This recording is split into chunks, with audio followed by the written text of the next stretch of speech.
From the cracked sidewalks of her childhood neighborhood to the gleaming glass towers of Silicon Valley, Ava Johnson's journey was anything but easy, yet it was undeniably extraordinary. Born to a single mother who worked 2 jobs to keep food on the table and hope in their hearts, Ava grew up knowing the weight of struggle intimately. Nights were filled with the soft hum of the radiator, the rustle of worn textbooks, and her mother's whispered prayers for a better life.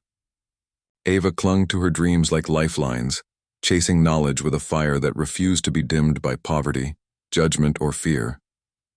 In classrooms where teachers often mistook her quiet for disinterest and boardrooms where her brilliance was overshadowed by unconscious bias, she learned early how to outthink, outwork, and outlast those who doubted her. Her skin, her voice, her presence in spaces that were never designed for her often drew skepticism, sometimes hostility. But Ava never let it break her spirit. Instead, she let it sharpen her.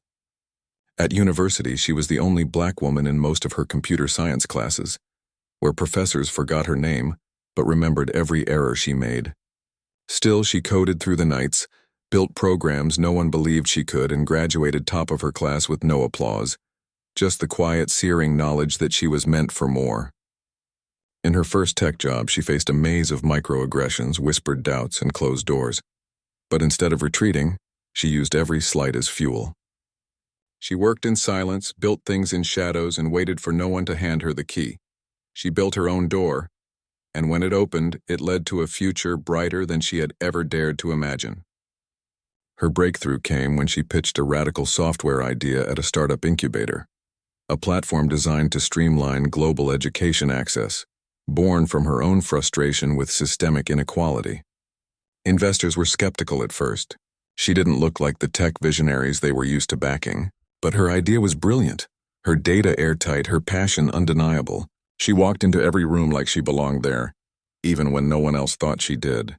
With every pitch, every prototype, and every sleepless night, she turned her vision into reality, launching a company that not only transformed the educational tech space but shattered every ceiling above her. Her company grew, and so did her influence, not just as a CEO but as a symbol. Still, success did not silence the noise. Headlines often focused more on her race or gender than her achievements, and social media tried to dissect her confidence as arrogance. But Ava stood tall, every inch of her shaped by the path she had walked. She became a mentor to young women of color in tech, a keynote speaker on stages she was once denied entry to, and a voice for those still navigating the storms she had weathered. She wore her scars like medals, not because she was proud of the pain, but because it made her real. Her leadership was defined not by dominance but by empathy, by understanding the power of listening, the importance of inclusion, and the courage it took to speak truth to power. Employees loved her not just because she led well, but because she led with heart, always remembering where she came from and who was still there. She often said success wasn't just about reaching the top, but about lifting others as you climb, and she lived those words daily.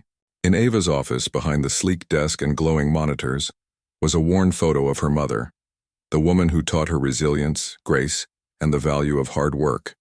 It was a reminder that her empire wasn't built for accolades or wealth, but for legacy. Ava Johnson didn't just rise through the ranks. She redefined what the path could look like. She became proof that brilliance has no race, that strength has no gender, and that leadership born from adversity is the kind that changes the world. And though she stood at the pinnacle of a billion-dollar enterprise, her eyes still burned with the same fire that once lit the dark corners of a tiny bedroom in a neighborhood too often forgotten. Because for Ava, power was never just about status, and it was about purpose. And she never forgot that the girl who once coded by candlelight still lived inside her, dreaming bigger than ever. Ava had always been a force to reckon with, sharp, ambitious, and unyielding in the face of challenges that could have crushed a lesser person. For years, she had built her company from the ground up, navigating a business landscape that was notoriously hostile to people who looked like her. As a black woman leading a tech startup in a predominantly white, male-dominated industry, Ava had endured more skepticism, subtle racism, and outright dismissal than she cared to count. Every meeting had been a test of her resilience, every handshake a silent negotiation of respect. But now, after years of relentless work, late nights, and sacrifices, Ava was standing on the verge of something monumental. A $900 million deal with the Whitmore family, a name synonymous with American business power for over a century. The Whitmores were the epitome of legacy, old money, elite, and predominantly white. Their conglomerate had dominated industries for generations, shaping markets with a level of influence that few dared challenge. For Ava, this deal wasn't just about the staggering financial value. It was about validation. It was about breaking through the glass ceilings built not just by industry giants, but by centuries of systemic exclusion. She had fought tooth and nail not just for herself, but for every black entrepreneur who had been told, "You're not ready," or "You don't belong here." This partnership promised to be a turning point, not just for her company's future, but for the very narrative of who deserved to sit at the table. On the day of the final meeting, Ava felt a mix of triumph and cautious optimism. She had rehearsed every line, anticipated every question, and prepared herself for the toughest negotiations. The Whitmore family's boardroom was a shrine to their legacy, walls lined with portraits of stern ancestors who seemed to watch her with silent judgment. When Ava walked in, she was greeted with the kind of polite smiles that held 1,000 unspoken meanings, some warm, some guarded. The atmosphere was electric with expectation. The press had gotten wind of the deal, and whispers of this historic partnership had begun circulating through the business world. Ava's phone buzzed with messages of congratulations from friends, mentors, and even competitors who respected what she had achieved. But as the meeting began, Ava sensed something was off. The initial congratulations soon gave way to subtle shifts in tone. The Whitmores, masters of power plays honed over generations, began to edge their language away from partnership and toward control. Questions were framed not as collaboration but as challenges to Ava's vision and capacity. Conditions were rehashed with new clauses that felt less like business and more like tests of loyalty. Ava's heart raced, but her face remained steady. She had faced doubt all her life. This was nothing new. Still, the realization settled in. This meeting was less a celebration and more a power play. The Whitmores wanted to assert dominance, not just to protect their empire, but to remind Ava of the precarious place she occupied in their world. The room's energy shifted. The friendly camaraderie gave way to an unspoken battle of wills. Ava was no longer an equal partner. She was a piece on the board, a symbol perhaps, but one whose influence was carefully limited. In that moment, Ava was confronted with a choice that would define her legacy. She could accept the deal as it was, embracing the financial security and access to resources that could propel her company to new heights. She could play their game, carefully navigating the constraints placed on her, and quietly hope to expand her influence from within. Or she could walk away, risk everything she had built to refuse a deal that came with invisible shackles, a deal that, in many ways, reinforced the very barriers she had fought to break. As Ava sat back in her chair, absorbing the weight of this moment, she thought of the countless entrepreneurs who had come before her, the pioneers who had been erased from history or forced to settle for scraps, the young black girls watching, dreaming of a future where they too could lead and innovate. This wasn't just about Ava's company. It was about rewriting a story that had been written by others for too long. She took a deep breath, steadying herself. The room waited for her response. In that charged silence, Ava realized the true nature of her journey. The business deal of the century was not just a financial milestone. It was a battle for respect, recognition, and the right to shape her own destiny. And no matter what choice she made, Ava knew this. She was no longer asking for permission. She was demanding a seat at the table on her own terms. The Whitmores' mansion was a monument to wealth and tradition, its sprawling grounds bathed in the soft glow of evening lights. Inside, the grand ballroom was alive with the hum of conversation, laughter, and the clinking of crystal glasses. Guests draped in couture and dripping in jewels drifted like butterflies through the space, their polished smiles masking the constant undercurrent of judgment and ambition that filled the air. It was a night designed to impress, to parade social status, to celebrate old alliances, and to forge new ones. Into this glittering world stepped Ava Laurent. She entered alone. There was no entourage, no parade of admirers whispering her name or hanging on her every word. Instead, she walked in with quiet confidence, her posture straight, her steps measured.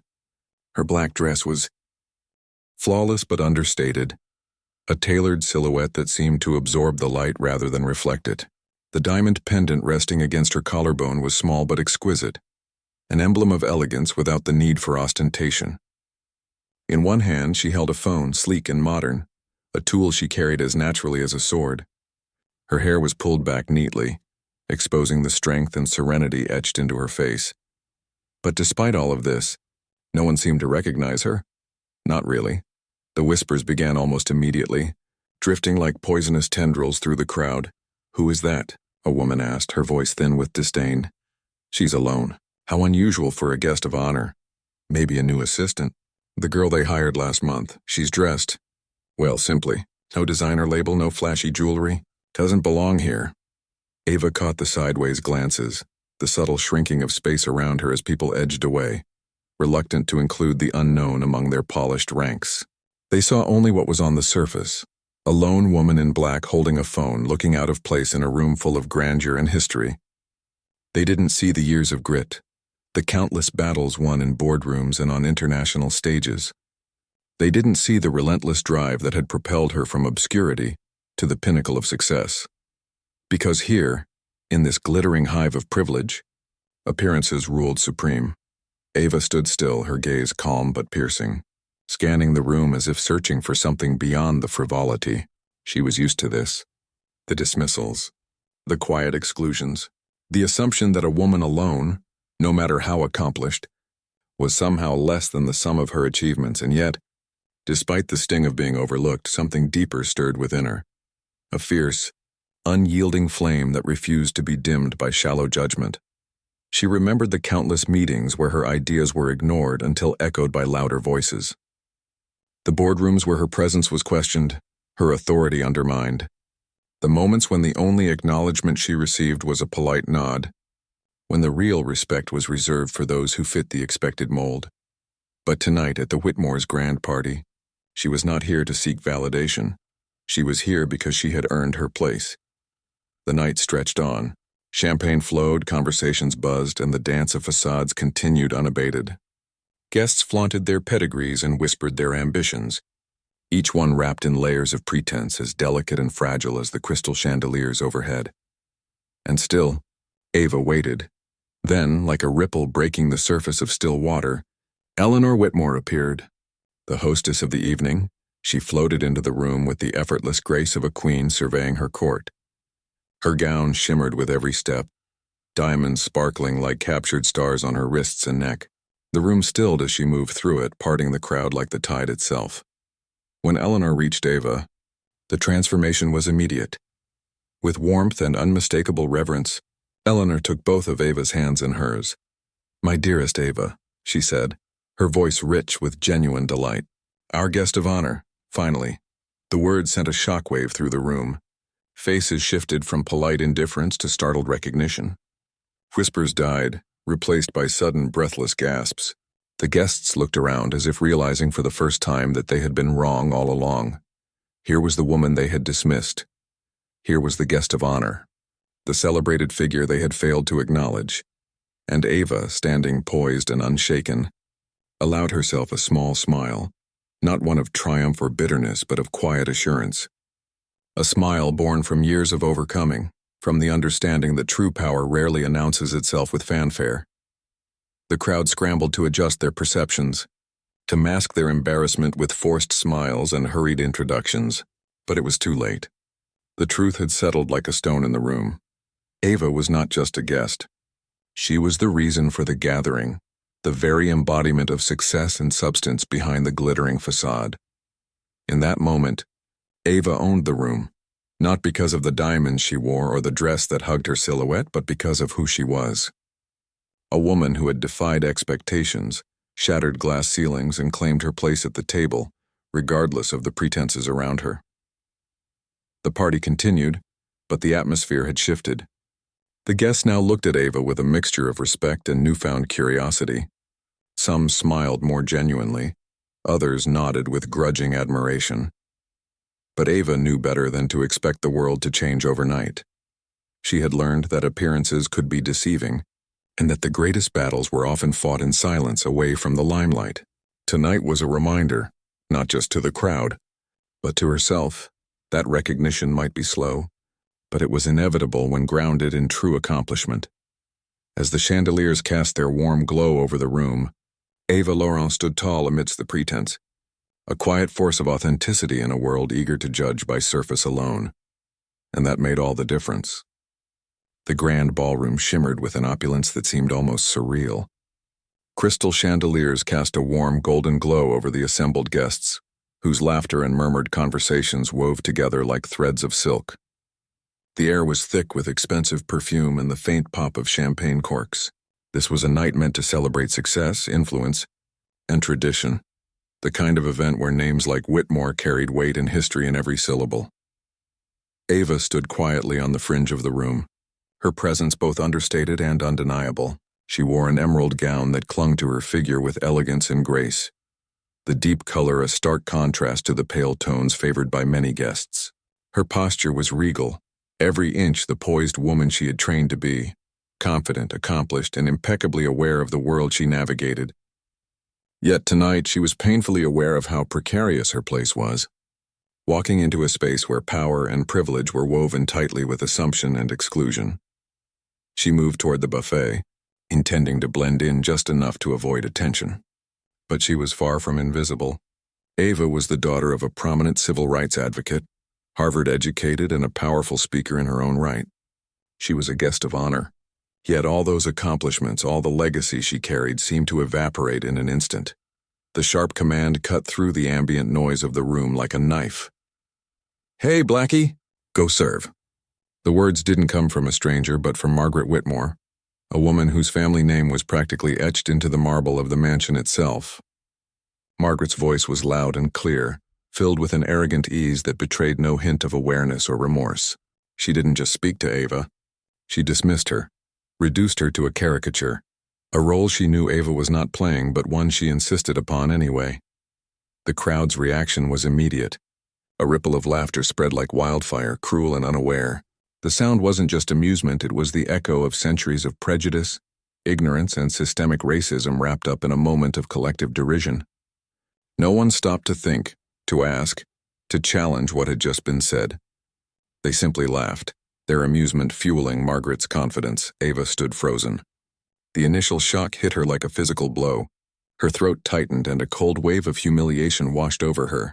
But beneath the shock was something far deeper, the weight of history. In that instant, Ava was not just herself.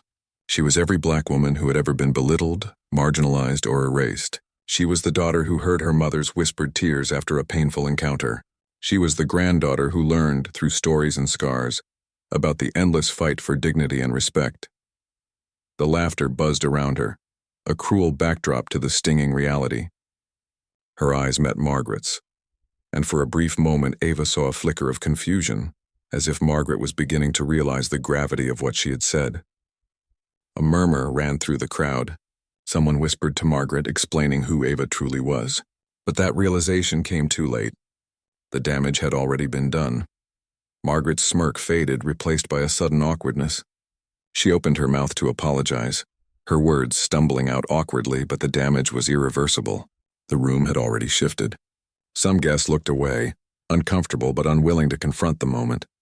Others whispered amongst themselves, unsure of how to bridge the chasm that had just opened between privilege and reality. Ava turned on her heel and walked away. Her back was straight, her head held high, but inside a fire blazed. The humiliation was sharp, but it was tempered by something stronger, an unyielding pride. This moment, this cruel joke at her expense, was not a reflection of who she was or what she represented. It was a reflection of the ignorance and entitlement that still thrived in the corners of this world. As she moved through the crowd, Ava felt the weight of their stares, some curious, some pitying, some ashamed. She knew this was more than a single insult. It was a painful reminder that no matter how far she had come, the legacy of systemic racism was still alive and breathing, often cloaked in smiles and polite conversation. But Ava was not broken.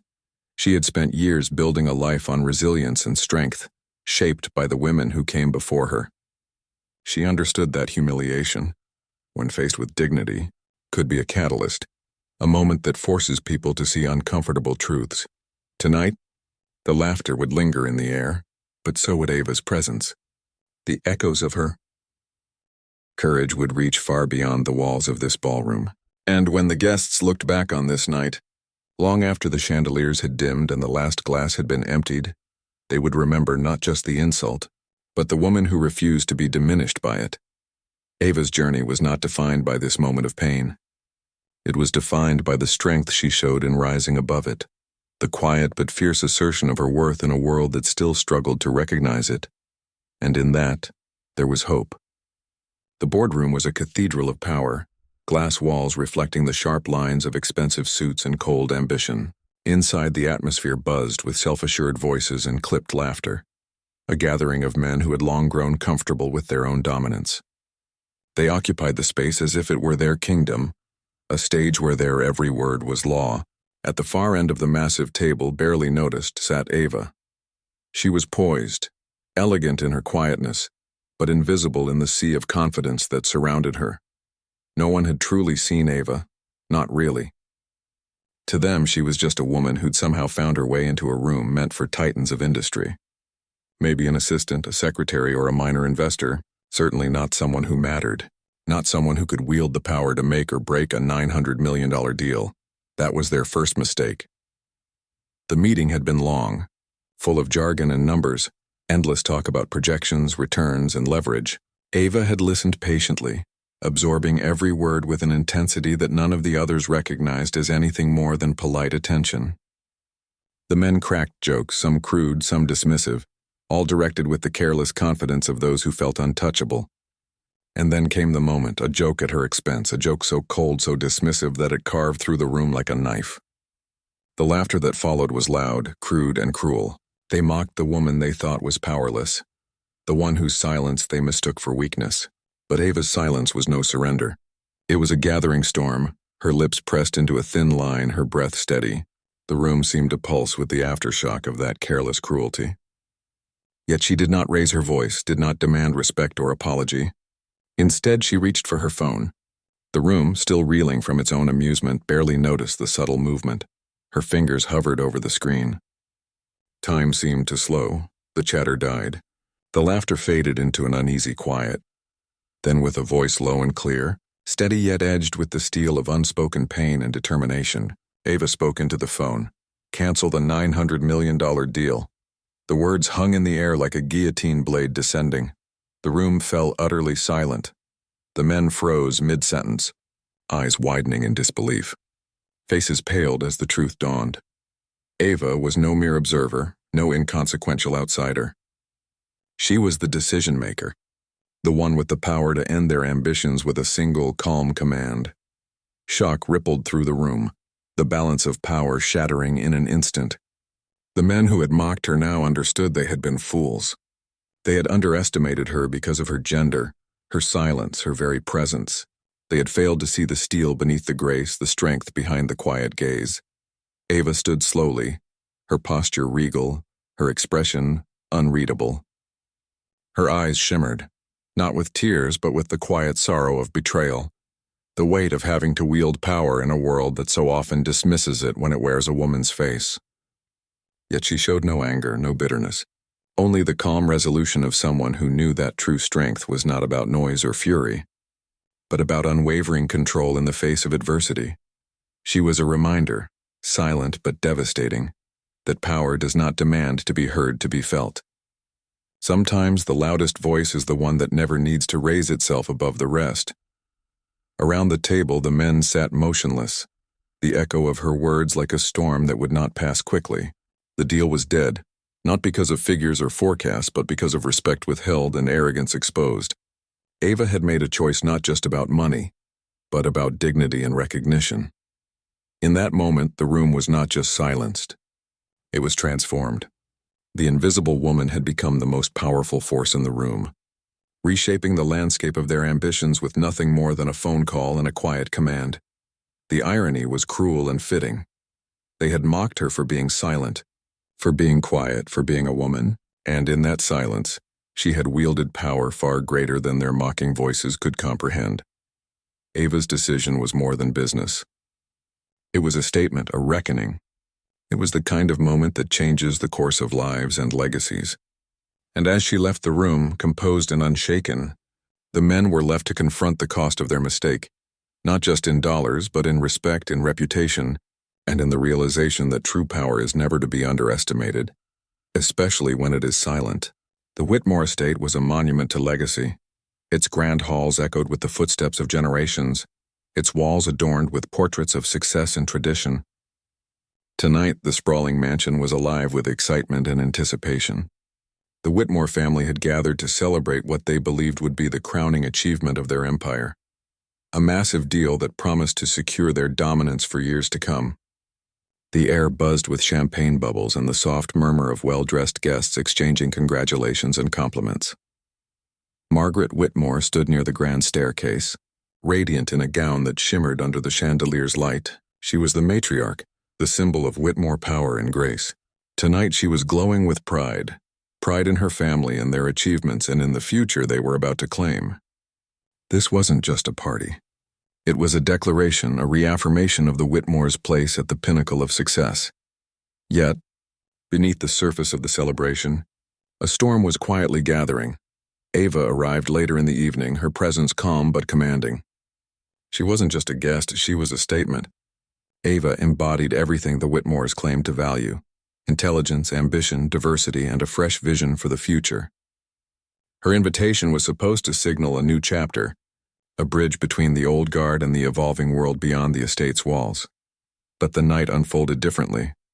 It started with subtle shifts, a pause in conversation when Ava entered, a tightening of smiles, the quick exchange of wary glances.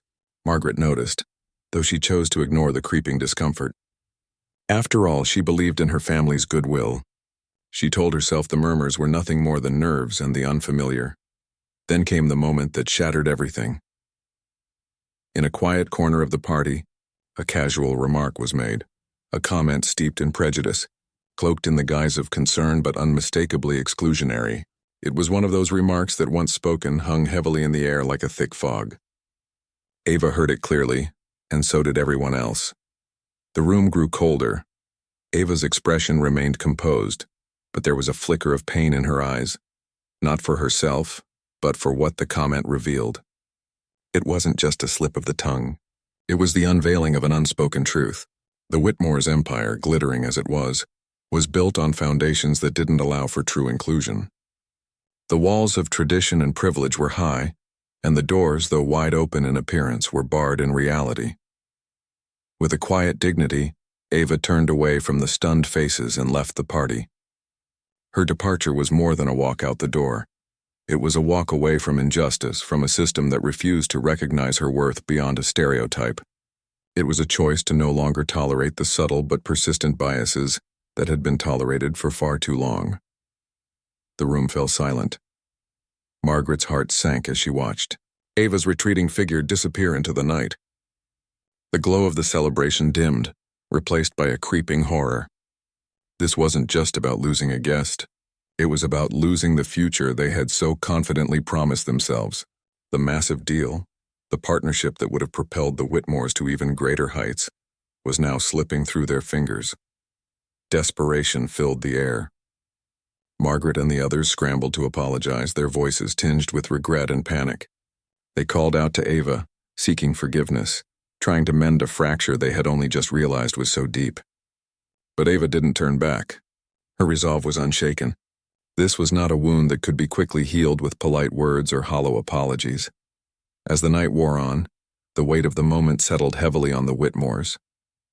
They had always seen themselves as leaders, visionaries, guardians of an empire built on excellence and tradition. But tonight they were forced to confront a harsher truth. Their legacy was also one of exclusion and prejudice. The empire they had painstakingly constructed was cracking under the strain of its own blind spots. Regret washed over Margaret like a cold wave. The realization that they had allowed bias to seep into the very core of their world was a bitter pill to swallow. It wasn't just about the lost deal. It was about the trust and respect that had been broken. It was about the opportunity to grow and change that they had failed to seize. Yet in that moment of despair, a flicker of hope remained. The Whitmores had been given a chance, painful though it was, to look inward and reckon with their shortcomings. It was a call to rebuild, not just their business, but their values. To move beyond the gilded facade and create a future where inclusion wasn't just a buzzword, but a lived reality. But that future would require more than regret. It would require courage. The courage to listen, to change, and to truly embrace the new world that Ava represented. Because she hadn't just walked out of a party. She had walked away from a system that no longer served justice or fairness. And in doing so, she had forced the Whitmores to face a truth they could no longer ignore. The world didn't learn about what happened through the usual channels. There were no press conferences, no official statements, or carefully scripted apologies. Instead, the truth leaked out in the most unexpected way. Through a short, shaky video captured on a phone by a stranger who happened to be nearby. It was raw and unfiltered, the kind of footage that no polished media team could control or spin. In the video, Ava stood at the center of a crowded room, her posture unyielding, her voice steady. Around her, the atmosphere crackled with tension, a collision of privilege and prejudice. The Whitmore family, a name synonymous with old money and societal status, were caught in the act of revealing their true colors. The calm veneer of civility they maintained in public shattered, exposing a web of subtle and not-so-subtle racism. But it was Ava who captured the world's attention, not with anger or tears, but with a quiet dignity that demanded respect. She spoke, her words measured and powerful. "I'm not here to be accepted. I'm here because I belong." Those words rippled out across the internet like a shockwave. At first, the video circulated among a small group of online activists and communities who had long suspected this kind of behavior behind closed doors. They shared it with heavy hearts and clenched fists, knowing the impact it could have. But soon the video exploded beyond these circles. It went viral. On Twitter, hashtags honoring Ava's courage surged. People retweeted her words, overlaying the video with captions like "This is dignity" and "Belonging, not acceptance." Instagram feeds filled with artistic tributes. Portraits of Ava painted with fierce determination in her eyes. Digital posters emblazoned with her most memorable line. TikTok creators made videos that blended her speech with images of protests, school assemblies, and moments of solidarity. Celebrities and influencers shared the video, praising Ava for her unshakable calm in the face of hostility. What struck people most was her refusal to descend into bitterness or rage. Ava's strength was not loud or aggressive. It was serene and unwavering. She wasn't demanding charity or sympathy. She was asserting her inherent right to exist in spaces that had long tried to exclude her. The global response was immediate and overwhelming. Comments flooded in from every corner of the world, messages of solidarity, admiration, and hope. People shared their own stories of exclusion and resilience, inspired by Ava's example to stand a little taller in their own lives. For many, Ava became a beacon of empowerment, proof that dignity could be a form of resistance. Meanwhile, the Whitmore family found themselves under intense scrutiny. The public's reaction was swift and unforgiving. Their reputation, once bolstered by decades of polished philanthropy and social engagements, began to crumble. Journalists uncovered a trail of past incidents, snide remarks, exclusionary behavior, and microaggressions that painted a consistent pattern of prejudice. Social media users dug through old interviews and photos, exposing contradictions between the family's public statements and private actions. The backlash wasn't limited to words online. Sponsors and partners distanced themselves, withdrawing funding and partnerships. Invitations to elite events were rescinded. Even longtime allies began to question their association with the Whitmores. The family's silence in the days following the eruption only deepened suspicion and condemnation. The carefully constructed facade of respectability was cracking under the weight of truth. Through it all, Ava remained remarkably poised. When asked in interviews how she felt about the sudden attention, she spoke not with bitterness but with hope. She highlighted the broader issues at play, the systemic biases that permeate institutions, the daily struggles of those marginalized by society, and the urgent need for genuine inclusion, rather than superficial acceptance. Ava used her newfound platform to uplift others, shining a light on voices that had been ignored for too long. She appeared in podcasts, gave speeches at universities, and collaborated with advocacy groups. Her message was consistent. Belonging is a right, not a privilege granted by others. What was most profound was how Ava's story transcended the individual incident. It became a symbol of a larger movement, a call to confront uncomfortable truths and to dismantle structures that uphold inequality. People across the world saw in Ava's courage a reflection of their own fights for recognition, dignity, and justice. Social media, often criticized for its fleeting trends and superficiality, had in this moment become a powerful tool for change. It had amplified a voice that might otherwise have been drowned out, created a global conversation, and held the powerful accountable. The Whitmore family's fall from grace was a public reckoning.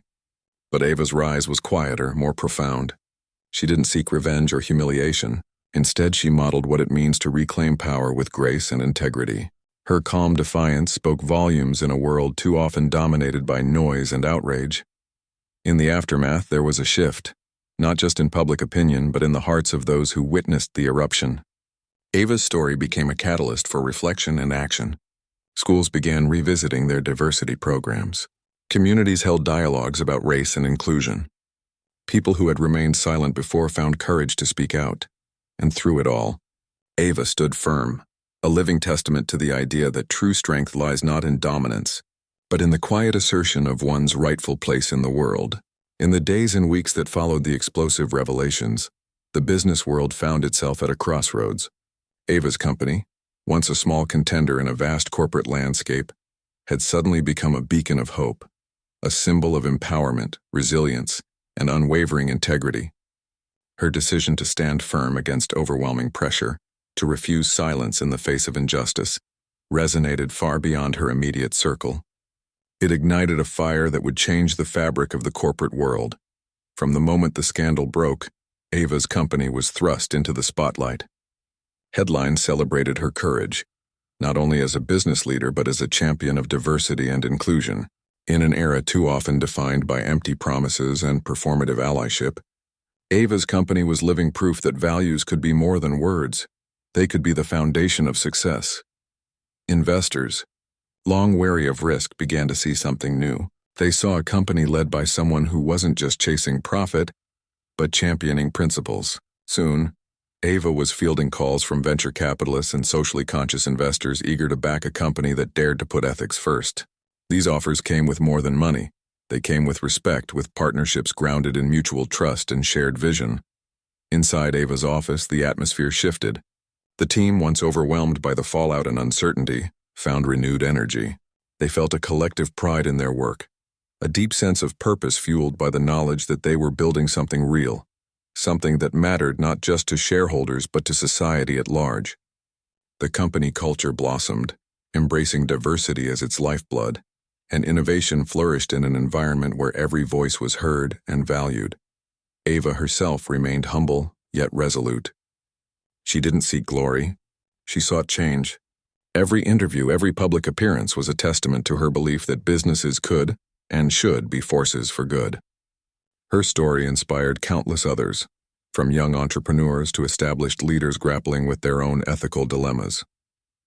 Meanwhile, across town in the imposing towers of the Whitmore conglomerate, the atmosphere was starkly different.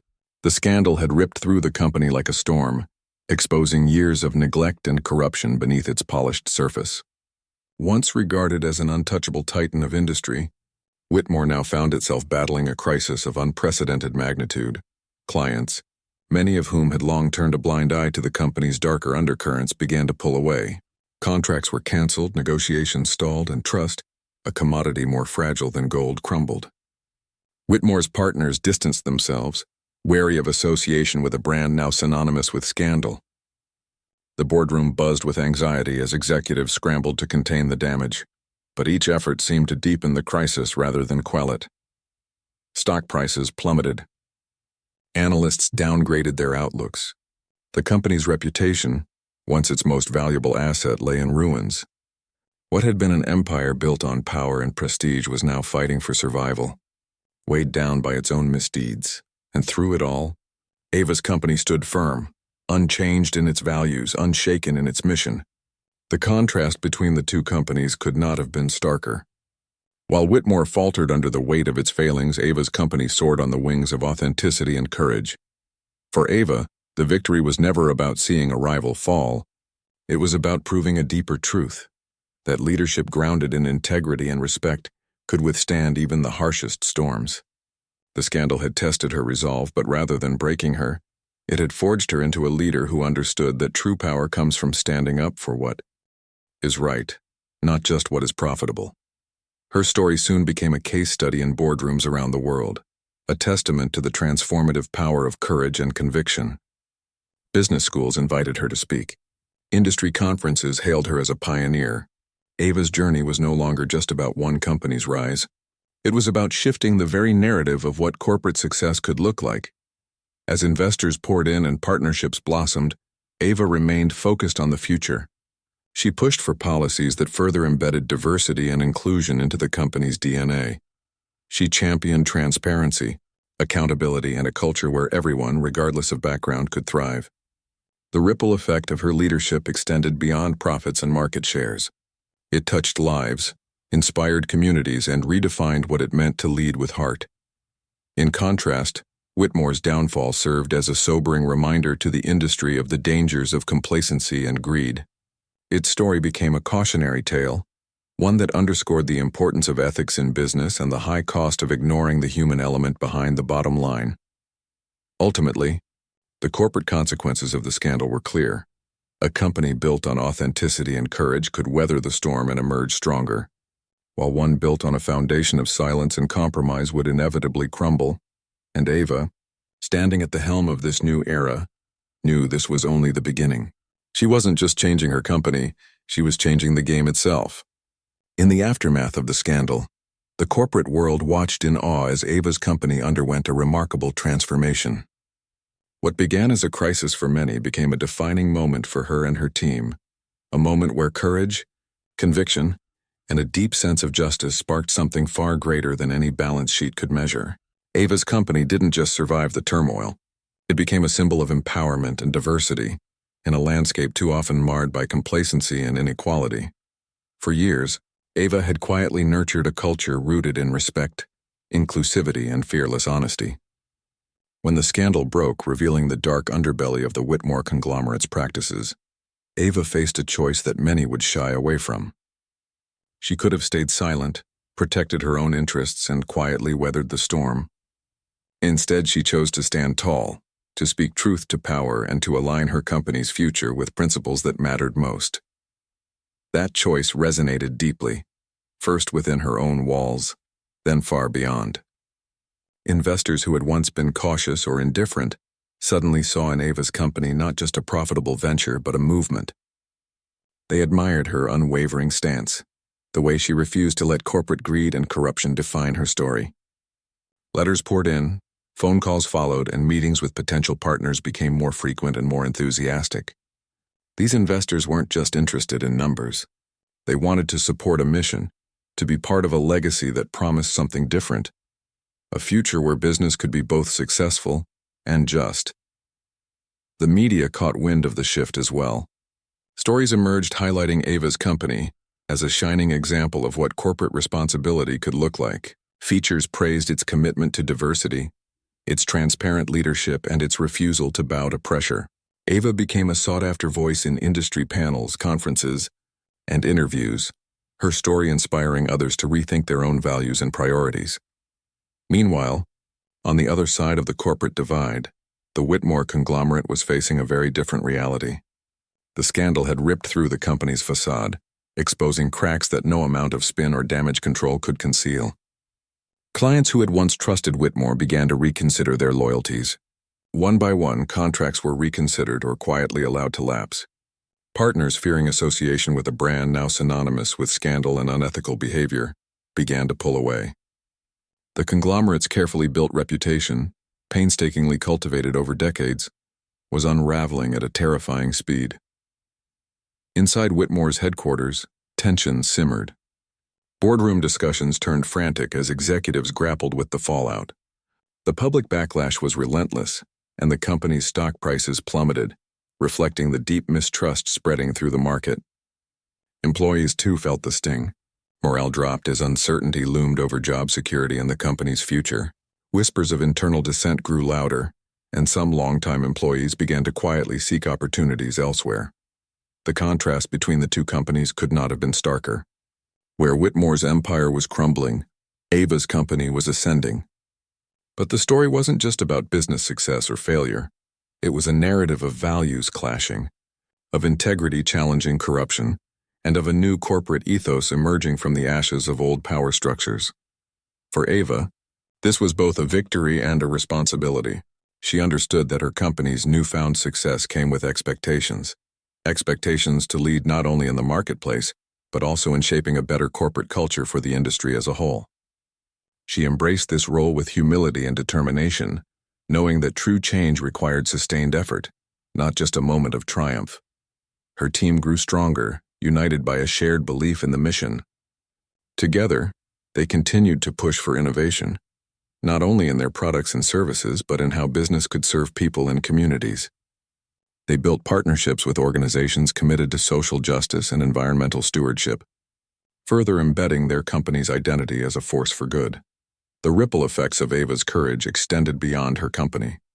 Other businesses, inspired by the story, began to examine their own practices more critically. Industry leaders were prompted to reconsider the long-held norms that allowed unethical behavior to persist. The scandal, while painful, became a catalyst for broader conversations about accountability, diversity, and the role of corporations in society. In the end, the tale of Ava's company and the Whitmore conglomerate was not just about who gained or lost in a corporate battle.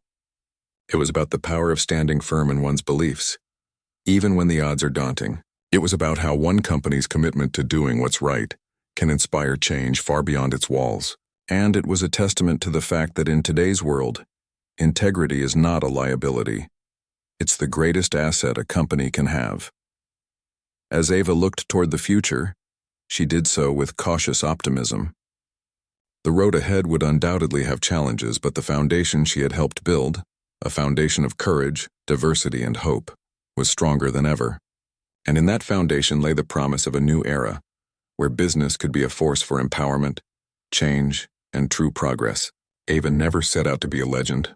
She was just a woman determined to do right by herself, her team, and the principles she believed in. Yet in one defining moment, she became the spark that ignited a transformation across corporate America, a moment that reshaped how race, respect, and leadership were understood forever. Her story began in the usual way, a high-stakes business deal, years in the making, with millions of dollars on the line. Ava was no stranger to tough negotiations. She was known for her sharp intellect, steady resolve, and the quiet power she wielded not with loud words but with unwavering conviction. But this time something was different. This deal wasn't just about numbers or strategy. It was about something much deeper, something personal. As Ava sat across the table from executives who made decisions without ever truly seeing her, the subtle biases and microaggressions filled the room like an invisible fog. It was in the dismissive glances, the interrupted sentences, the assumptions about her abilities and authority, simply because of the color of her skin. For years, Ava had endured these moments with grace, pushing harder to prove her worth in a world that often refused to acknowledge it. But on this day, something inside her shifted. When the final terms were laid out, Ava realized that moving forward would mean compromising her integrity. It would mean silently accepting disrespect, ignoring the pervasive inequalities that had been brushed under the rug for too long. She knew that agreeing to the deal as it was presented would send a message, to herself, to her team, and to every young professional watching, that such treatment was acceptable. With a steady voice but a heart pounding with the weight of the moment, Ava said the words that changed everything. "No, I cannot proceed under these conditions." The room fell silent. The executives exchanged glances, caught off guard by her refusal. But Ava didn't waver. She stood her ground, not as an act of rebellion, but as a declaration of dignity and respect. Her decision rippled beyond the walls of that conference room. News of Ava's stand traveled quickly, through industry circles, social media, and eventually into the lecture halls of business schools around the country. Her story was dissected, debated, and celebrated. Professors used it as a case study, not just about negotiation tactics, but about courage, ethics, and the evolving face of leadership. What made Ava's legacy so powerful wasn't just that she walked away from a lucrative deal. It was the way she rewrote the narrative around what it means to lead as a woman of color, in a system long dominated by voices that looked nothing like her. She became a symbol of change, proof that true leadership requires more than just financial savvy. It demands the strength to confront injustice head-on. For many, Ava's refusal,